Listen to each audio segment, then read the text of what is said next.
নমস্কার বন্ধুরা, সবাইকে গোপসোনা চ্যানেলে সুস্বাগত। বন্ধুরা, আজকে আমাদের আলোচনার বিষয় হলো শ্রীকৃষ্ণের মাথায় ময়ূর পালক থাকে কেন। প্রথম কারণটি হলো ত্রেতা যুগে প্রভু রামচন্দ্র বনবাসে যাওয়ার সময় মাতা সীতাদেবীর খুব তৃষ্ণা পেয়েছিল, খুব তৃষ্ণা লেগেছিল, পিপাসা পেয়েছিল জল খাওয়ার জন্য। তাই তিনি কোথায় এদিক সেদিক খুঁজছিলেন প্রভু রামচন্দ্র, কিন্তু জলের সন্ধান করতে পারছিলেন না। তখনই ময়ূরদের রাজা এসে বললে, প্রভু আমাকে স্মরণ করে চলুন, আমি ময়ূর পেখম ফেলে ফেলে যাব, দিলে আপনি জলাশয়ের সন্ধান পেয়ে যাবেন। তেমনি ময়ূর কী করলো, পেখম ফেলে ফেলে যেতে লাগলো। দিতে প্রভু জলাশয়ে খোঁজ বা সন্ধান পেয়ে জল এনে দিতে মাতা সীতাদেবী তৃষ্ণা নিবারণ করলেন।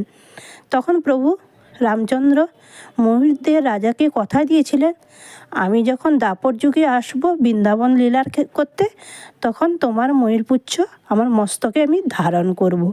এটি হলো একটি কারণ। আরেকটি কারণ যেটা হলো, যখন প্রাণনাথ শ্রীকৃষ্ণ বৃন্দাবন লীলা শেষ করে মথুরায় যাবেন, সেই মুহূর্তেই বৃন্দাবনবাসী এবং ব্রজবাসী এবং রাধারানী সখীবৃন্দ, কৃষ্ণের সমস্ত ভক্তবৃন্দ এবং স্বয়ং শ্রীকৃষ্ণের মাতা পিতা কেউ প্রভুকে মথুরা যেতে দেবে না।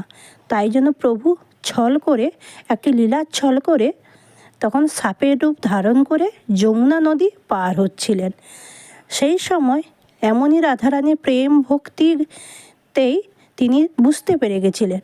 দিয়ে তখন রাধারানী ময়ূরের ভেষ ধরে, ময়ূরের রূপ ধারণ করে সাপের মাথায় কামড়ে ধরেছিল, যেতে দিবে না বলে।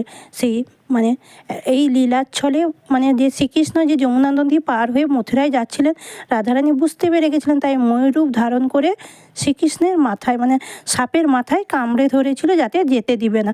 তখনই রাধারানীকে শ্রীকৃষ্ণ বলেছিলেন যে তোমার প্রেম ভক্তি এতই গাঢ়, তোমার কাছে, তোমার ভক্তির কাছে আমি হেরে গেছি।